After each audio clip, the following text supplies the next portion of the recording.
Welcome to the opening of the Temple of Njord. I hope you will enjoy your stay.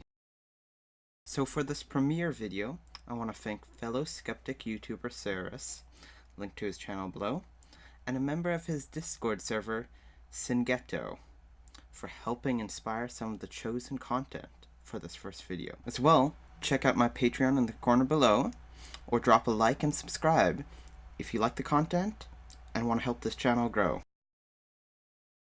So today we will be encountering YouTuber Righteous Judge.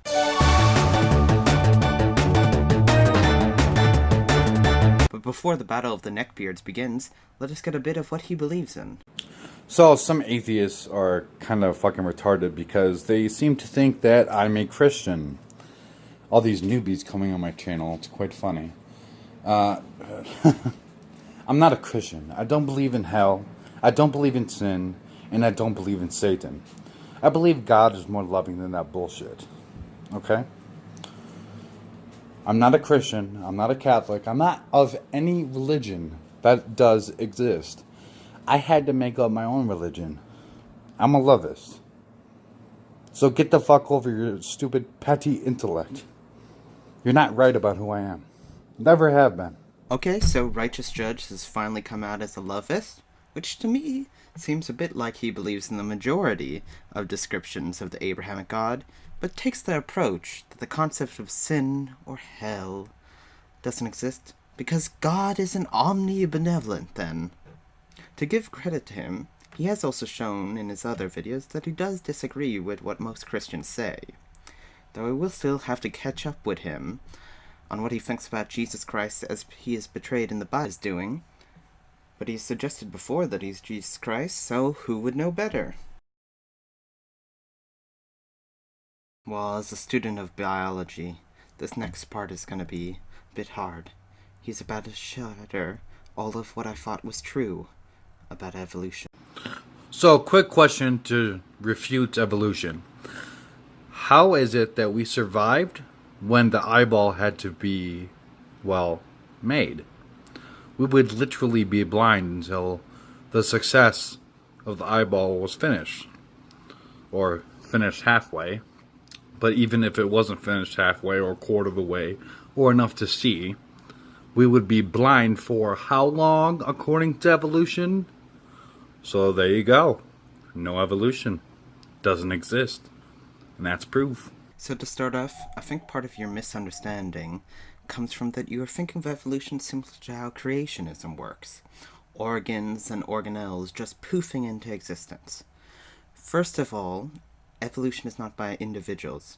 It is in species, and in simple terms, evolution occurs with small changes in species caused by changes in genes called mutations, giving some kind of survival benefit overall, or at least not a strong enough disadvantage that they're unable to be selected for and passed on in the environment. Over larger periods of time, these small changes lead to bigger changes that cause the species to be different enough from what was originally the same species that it is not considered the same species anymore. And this keeps on going with more and more divergence on the bush of life.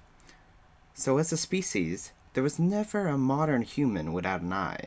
And even going back through these evolutionary ancestors for a very long period of time will take you through large amounts of these diversions before you even find one ancestor with no eyes. However, in between, you will likely get a sense of how much the appendage of the eye has changed over that large period of time and through those multiple species to really become what we think of as the human eye. On the television screen shall see what this primitive animal would see.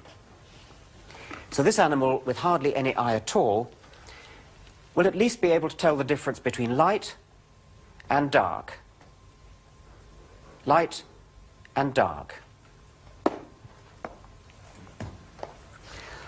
Now, the next stage in evolution would be to have a shallow cup.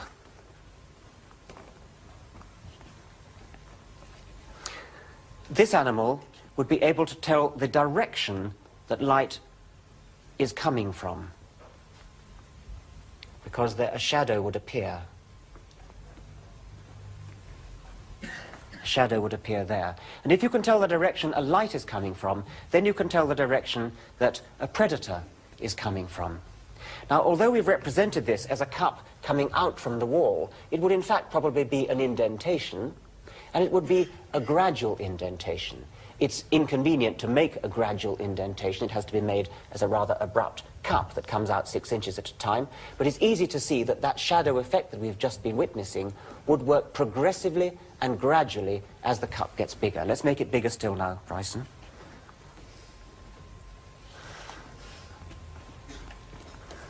And this cup is even more effective. And if we go on to the next stage where we make the cup gradually bigger again, so big that it becomes just a little hole in the end.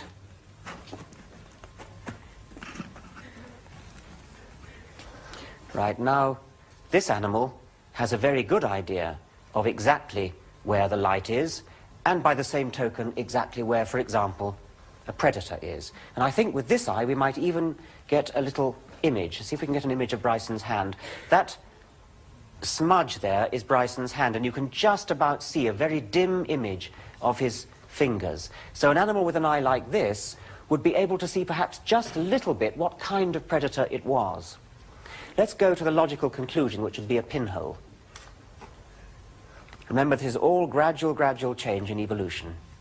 Right, let's see if we can see your hand again, Bryson. Now I can see a rather precise picture of Bryson's hand. It's not a very bright one, but I can see every finger clearly delimited. So I could see, if I were this animal, I could see my predator in some detail. And though it may be hard to admit it, even our eye has a bit of a blind spot. Something which we know there is a more advanced eye for. That of a squid's. But we got through because evolution is not survival of whoever is bestest. It is a continuing survival of the fittest. And different environments fit different things. I wish I didn't have to do this, but I want to make sure to mention that everyone remember a theory in a scientific context is the highest level any hypothesis can ever become, and is often composed of multiple laws and facts, unlike the theories we have out of science. So, a theory really is more than just a theory.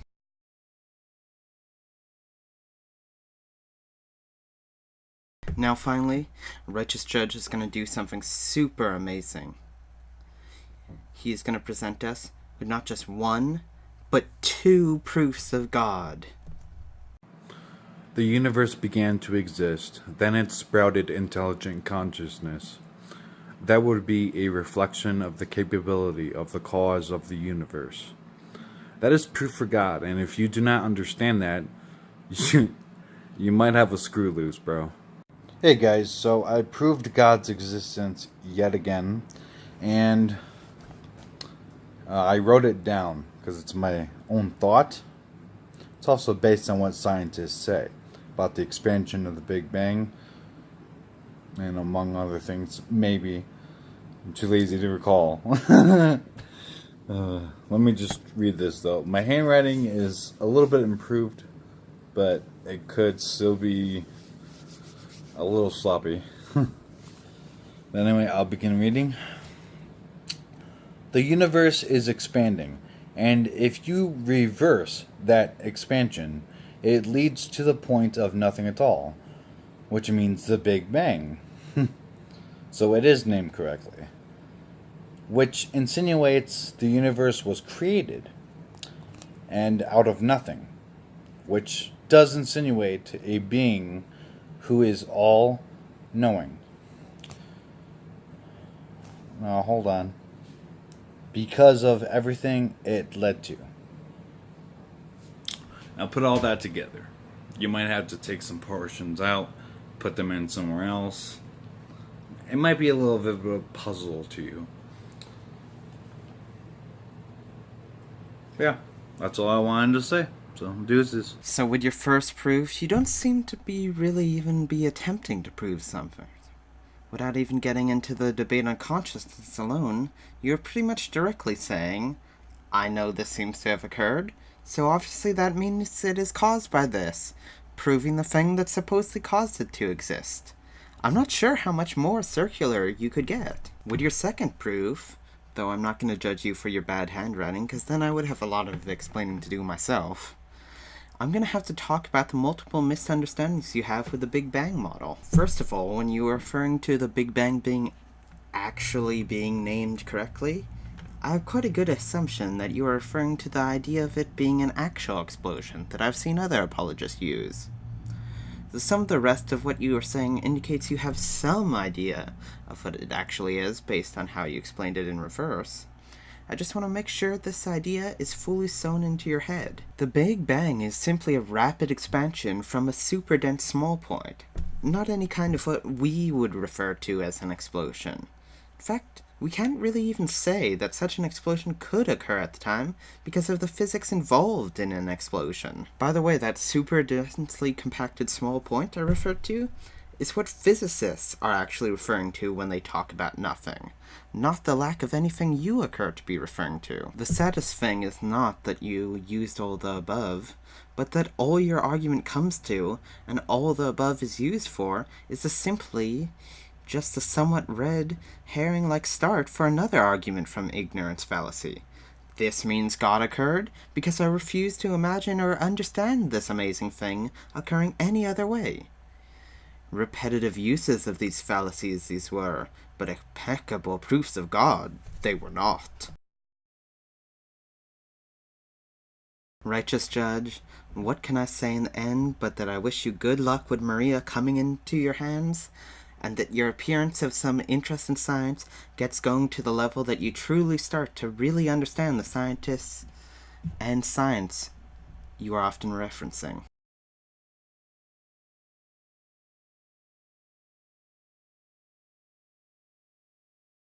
If there is a YouTuber, apologist, or topic that any of my viewers think that I should cover, send me a comment below so that I can get exposed before I can even knock on wood. Thanks for watching, and though the temple is closing for now, come back soon to the Temple of Njord.